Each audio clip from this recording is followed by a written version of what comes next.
What happens when a former casino boss, grand jury files, and a bawdy birthday note collide in one explosive scandal? Well, this isn't just about Jeffrey Epstein anymore. It's about Trump, underage girls, and secrets that just won't stay buried. So here's the bombshell that's rattled every corner of political and celebrity gossip circles this week. Jack O'Donnell, the former executive of Trump Plaza Hotel and Casino, just spoke out to CNN, and what he's claiming could set off serious political aftershocks. According to him, Donald Trump and Jeffrey Epstein weren't just casual acquaintances in the 1980s, they were best friends. His words. And O'Donnell isn't just offering friendly memories. He says he witnessed, or more precisely, was told about, a shocking incident. Late one night in the late 80s, Trump and Epstein showed up at Trump Plaza with 3 young women. The issue? They weren't yet 21. In New Jersey, that's underage for a casino floor. O'Donnell didn't see it happen firsthand. He says the next morning, casino commission inspectors were waiting in his office. Why?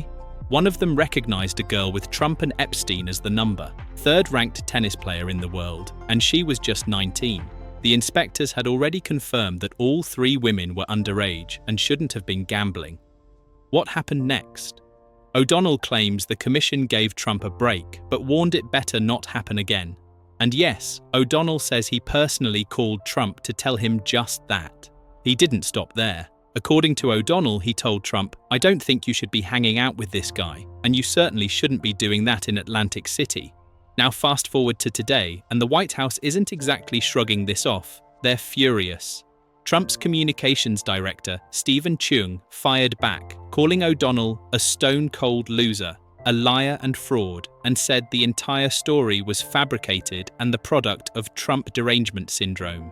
But the timing here is interesting, because Trump's relationship with Epstein, who died in jail in 2019 while facing federal charges for child sex trafficking, is under a fresh spotlight. MAGA supporters are pushing Trump to declassify and release every last piece of evidence related to Epstein's case. Trump has been trying to distance himself from Epstein for years now, but that's a hard sell when, in 2002, he told New York Magazine, "I've known Jeff for 15 years. Terrific guy. He's a lot of fun to be with. It is even said that he likes beautiful women as much as I do, and many of them are on the younger side." Despite those old remarks, Trump and his administration have promised transparency. There was even talk of declassifying the infamous Epstein files. And according to the Department of Justice, the evidence list isn't subtle. It includes photos, cameras, hard drives, and even a CD labeled Girl Pics Nude Book 4. But then came the DOJ-FBI joint memo, and it crushed the momentum. The Epstein investigation closed, and that so-called client list? The memo claims it doesn't even exist. That announcement didn't sit well with everyone, especially Trump's own supporters. The MAGA base is now fractured, and Trump is not happy about it. In a Truth Social post, he lashed out, "Let these weaklings continue forward and do the Democrats' work. I don't want their support anymore." And when a reporter asked him about Epstein, Trump snapped, "Are you still talking about Jeffrey Epstein? That is unbelievable." He even suggested it was disrespectful to ask about Epstein when we're having some of the greatest success and also tragedy with what happened in Texas. But that wasn't the end of the firestorm. Enter the Wall Street Journal, and what they revealed added gasoline to the fire. In an exclusive, the Journal says it viewed a personal birthday note allegedly sent from Donald Trump to Jeffrey Epstein on his 50th birthday in 2003. The gift? A leather-bound album compiled by none other than Ghislaine Maxwell, featuring messages from Epstein's circle of friends, exes, and allies. Trump's alleged contribution? A drawing of a naked woman, done with a black marker. The squiggly signature of Donald appeared just below her waist, supposedly mimicking pubic hair. Next to it, a message: "Happy birthday, and may every day be another wonderful secret." If that wasn't enough, the note included a bizarre imaginary back and forth between Trump and Epstein. Voiceover: "There must be more to life than having everything." Trump: "Yes, there is, but I won't tell you what it is." Epstein: "Nor will I, since I also know what it is." Trump, we have certain things in common, Jeffrey.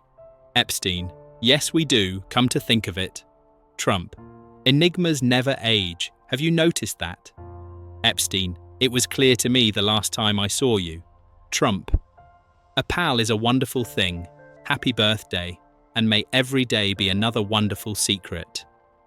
When asked for comment, Trump told the Journal, "This is not me. This is a fake thing.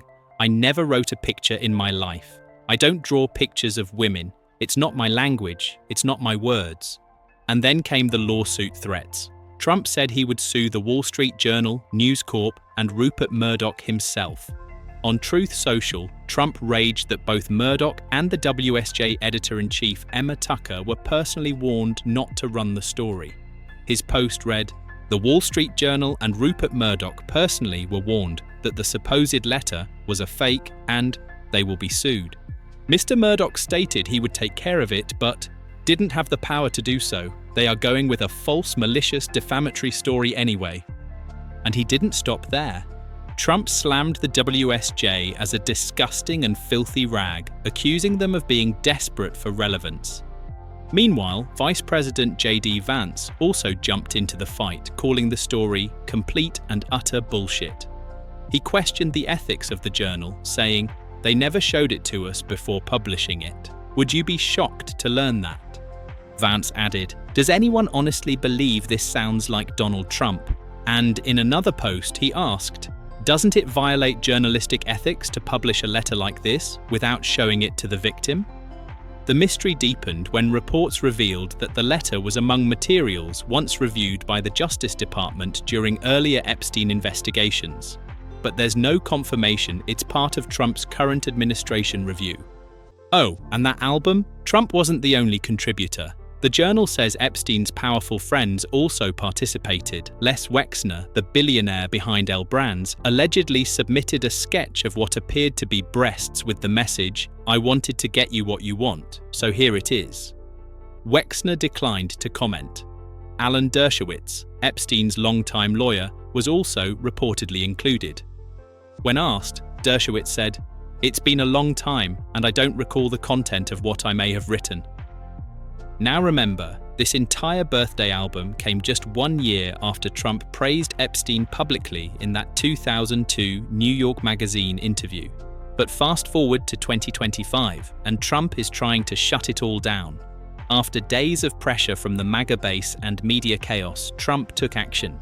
He posted that he directed Attorney General Pam Bondi to seek court approval to release grand jury testimony from the Epstein case. His post read, "Based on the ridiculous amount of publicity given to Jeffrey Epstein, I have asked Attorney General Pam Bondi to produce any and all pertinent grand jury testimony subject to court approval." Bondi, who has faced criticism for slow-walking the release of Epstein files, responded with a public post promising she'd follow the order. And yet, critics say it might be too little too late. The Wall Street Journal claims it asked the Trump team to verify the letter, but they never produced or reviewed it. White House Press Secretary Caroline Leavitt blasted the piece as a hatchet job article and insisted the Journal didn't even have the document in its possession when asked for verification. Despite all that, one thing's for sure, the Epstein issue is back, and this time it's not just about who was friends with whom. It's about what's being hidden, who's fighting to keep it sealed, and whether that so-called birthday sketch is real or another secret in a long list of Epstein mysteries.